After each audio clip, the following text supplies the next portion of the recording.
Hello guys, welcome to a new virtual class of English 2. Bien jóvenes, como podrán notar, pues esta va a ser la manera como vamos a estar trabajando debido a la contingencia sanitaria. Parte de la explicación será en inglés, parte en español como videos anteriores. Entonces, empezamos con los temas. El tema de esta vez nada más es uno, pasado simple. Recuerden que en su workbook tienen ya algunas actividades resueltas. No todo lo que se explica en el video es lo que se va a poner como actividad. Tienen que remontarse a temas pasados que tienen en su libro de trabajo para que puedan tener pues el vocabulario o algún tipo de regla que se haya explicado y hacen sus apuntes para no estar abundando tanto en eso y que no se haga el video tan largo y tan pesado.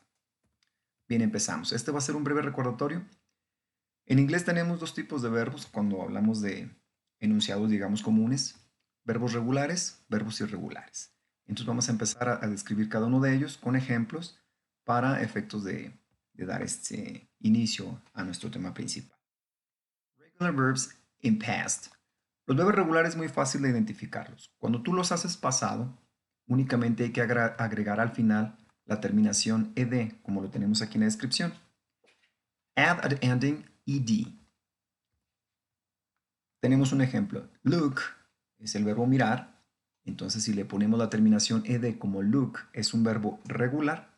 Al ponerle ed ya lo hicimos pasado. Más adelantito vamos a ver los temas de los sonidos de ese sufijo, pero por lo pronto ahorita estamos viendo la escritura. Otro ejemplo, play, el verbo jugar o tocar, dependiendo del caso. Si le agregamos la terminación ed, se conjuga en pasado simple. Play, played. Siguiente, start, started. Start es un verbo regular, le agregamos ed, como aquí lo podemos observar, y nos queda conjugado en pasado. Aquí hay una pequeña regla de escritura. En el caso de que tu verbo ya tenga la letra E, por ejemplo, aquí lo vemos en el caso de love, termina con la letra E y es un verbo regular. En vez de poner otra vez la letra E, pues se conserva la E que tiene como de manera, digamos, original y le ponemos únicamente la terminación de, en este caso sería love, loved. No tiene la mayor complicación. Este tema incluso se había visto en algunos ejercicios del libro de trabajo y en algunas tareas que por ahí encargamos. Ok, the sound of the suffix ed. Ahora vamos a tratar, pero el sonido de esa terminación. Una cosa es que lo lleve escrito y otra cosa es cómo suena. Bueno, para empezar, hay que aclarar que tiene tres diferentes sonidos. La escritura ed en los verbos regulares en pasado va a tener tres sonidos. Entonces, vamos con el primero. Hay que tener en cuenta cómo suena o cómo está escrita la manera simple de ese verbo. Por ejemplo, si los verbos terminan en los sonidos que están entrecomillados aquí en la presentación, por ejemplo, L, M, N, B, V, G, W, V, Y, Z o la letra R, entonces ese sonido que va a tener el sufijo va a ser el sonido de. Hay que recordar, this is the sound, not the writing form. Este es el sonido, no la escritura como tal. ¿Estamos de acuerdo? Bueno, continuamos. Este que estamos remarcando aquí con el puntero es el sonido. La escritura siempre va a ser la misma, ed, pero el sonido va a ser este cuando nuestro verbo en su forma simple tenga estas terminaciones. El sonido en estas terminaciones. Vamos a ver un ejemplo. El verbo es call, llamar, call, hasta aquí. Nada más, call. Como es verbo regular y lo queremos hacer pasado, tenemos la terminación ed.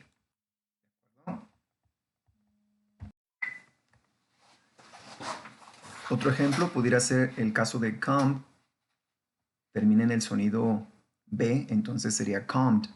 Este ed que está al final suena como una D.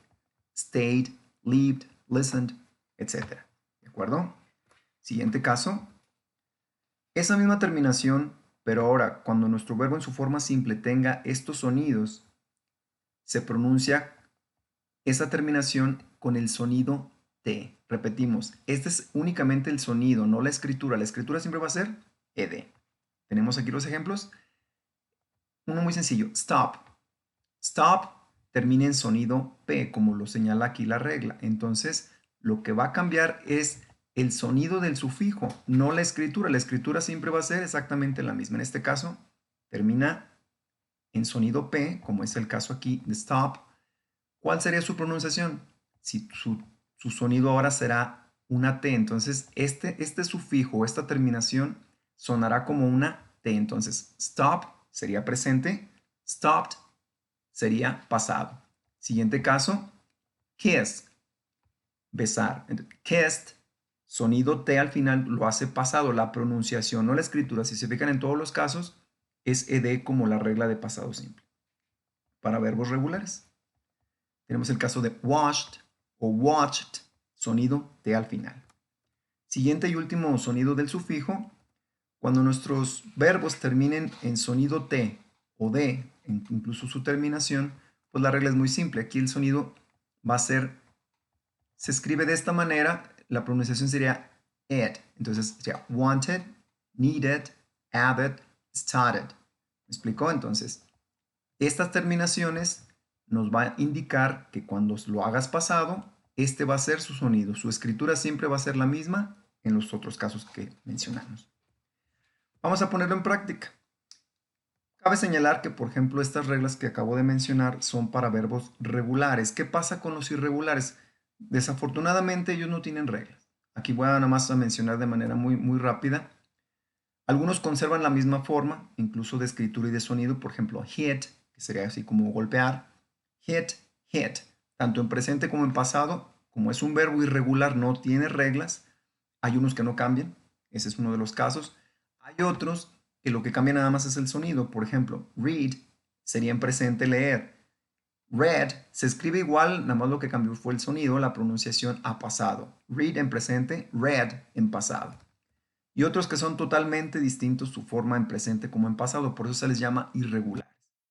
Esto lo menciono de manera muy general porque al no existir reglas, pues entonces no hay manera de diferenciarlos más que aprenderlos de memoria y poder saber cuál es su forma en presente como en pasado. Si ya te los memorizaste, los regulares no tienen mayor complicación, entonces sería la manera de ponerlos en marcha.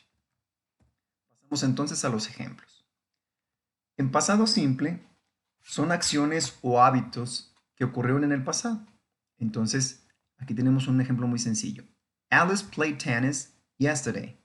Entonces, el verbo que está aquí marcado en negritas tiene la terminación ed, lo que nos indica que play es un verbo regular que se conjuga en pasado. Entonces, Alicia jugó tenis ayer. Alice played tennis yesterday. Siguiente ejemplo. They bought a new car last week. Ellos compraron un auto nuevo la semana pasada. Entonces, bought es el verbo en pasado del verbo comprar, de buy. Pero como es un verbo irregular, no tienes que agregarle la terminación ed. Para este no hay regla. Hay que estudiar su forma de pasado para aprender a escribirla. En este caso, bought, pasado de buy. Siguiente. Carlos visited his parents last year. Entonces, visit si es un verbo regular y como termina en T, entonces vamos a agregarle la terminación ed y el sonido es tal cual. Visited his parents last year. Último caso, take sería el verbo en presente. Take es un verbo irregular, entonces hay que investigar cuál es su forma de pasado para poder hacer la oración. We took the bus 10 minutes ago.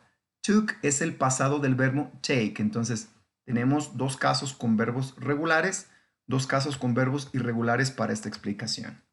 Si no hay duda, pasamos estos mismos enunciados, los mismos, la misma idea va a tener, vamos a hacerlos a manera de negación para ver cómo trabaja la regla en este tiempo gramatical. Para su forma negativa, únicamente hay que tener en cuenta que nos tenemos que ayudar de un verbo auxiliar. En este caso va a ser el verbo did. Did efectivamente es el pasado del verbo do. Tiene dos funciones. En este caso, el verbo did no va a tener significado como tal. Únicamente va a ser un auxiliar que me va a ayudar a hacer las negaciones en pasado. Por ejemplo, lo vemos en el primer caso. Alice did not play tennis yesterday. Aquí lo que está ocurriendo es que me está ayudando a negar para que este verbo me siga estando conjugado en pasado, pero de manera implícita, no escrita. Si se fijan, play, al ser un verbo regular, no tiene la terminación ed. ¿Qué es lo que lo está haciendo conjugar en pasado? El auxiliar did. En este caso, como está negando, tenemos que acompañarlo de la negación not para que diga did not, o si lo quiere encontrar didn't, pero el verbo en las negaciones ni en las preguntas ya se conjuga. Se escribe de manera simple. Donde se va a conjugar en su forma de pasado únicamente es en la afirmación. Entonces, el ejemplo quedaría Alice did not play tennis yesterday. Siguiente ejemplo. They did not buy a new car last week. El verbo es comprar. Como en el ejemplo pasado de afirmación dijimos que bought era el pasado de buy, en este caso al ser negación ya no se conjuga. Lo que va a hacer las veces de la conjugación es el auxiliar que tenemos aquí detrás. Hay algo interesante aquí que señalar. Did es auxiliar para todos los pronombres, en el caso de pasado simple. Ese nos va a servir para todos los pronombres sujeto. En este caso, ya sea Alice, que es una tercera persona del singular, o they, que es un pronombre en plural, utilizan el mismo auxiliar para negar. Siguiente ejemplo. Carlos did not visit his parents last year. Mismo caso, visit, que es el verbo principal, ahora lo tenemos pero en su forma simple.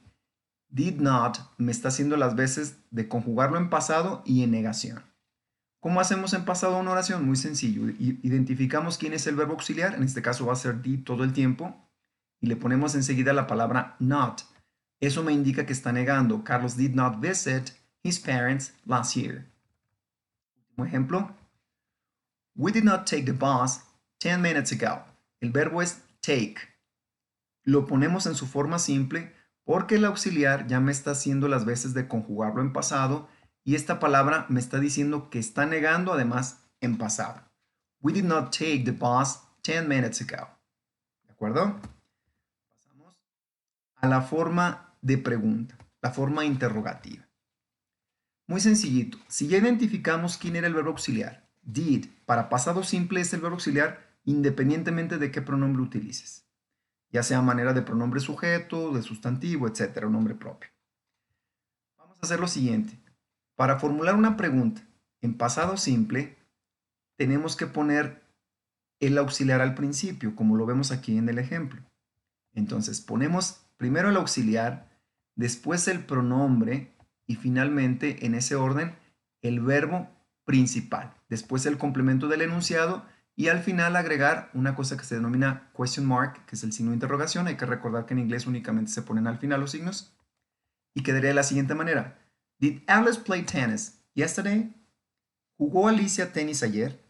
Como es una pregunta corta, únicamente tiene opción a dos respuestas, sí o no. Yes, Alice did. No, Alice did not. Si quieren contraer esto, pues únicamente sería didn't. ¿De acuerdo? Siguiente ejemplo. Did they buy a new car last week? ¿Compraron ellos un auto la semana pasada? Yes, they did. No, they did not. Siguiente. Did Carlos visit his parents last year? Yes, Carlos did. No, Carlos did not. Y finalmente, did we take the bus 10 minutes ago? Yes, we did. No, we did not. Entonces, como pueden apreciar, tenemos una explicación muy sencilla, muy básica, que si lo fortalecen con los apuntes, actividades y los, digamos, apartados que hicieron del workbook en clase, pues no va a tener problema para resolver las siguientes actividades ahora por lo de la contingencia. Miren, niños, ustedes tienen en su poder el libro de trabajo. Les voy a decir cuáles son las páginas que van a tener que resolver una vez que hayan visto este video y si quedan dudas lo vuelven a ver o bien me pueden mandar sus dudas a través de WhatsApp y por ese medio las explicamos. Entonces, una vez que ya no haya dudas, pueden hacer las actividades de las siguientes páginas. Hay que tomar en cuenta que tienen hasta el próximo viernes para entregarlas. ¿De acuerdo? Entonces, con esta actividad sí tienen que remontarse mucho a sus apuntes, tienen que remontarse mucho a su libro de trabajo, al diccionario, pueden usar el internet. No todo lo que vean en este video les va a resolver parte de los ejercicios, ¿no? Es imposible. Es una orientación que se les da, un apoyo a través de un video, pero lo demás corre por parte de ustedes, ¿de acuerdo? Ok. These are the activities for the next Friday. You have to answer pages 63, 64, 65, 66, 67, 68, 69, and 70. If you have any question, please let me know. Okay? So, see you around.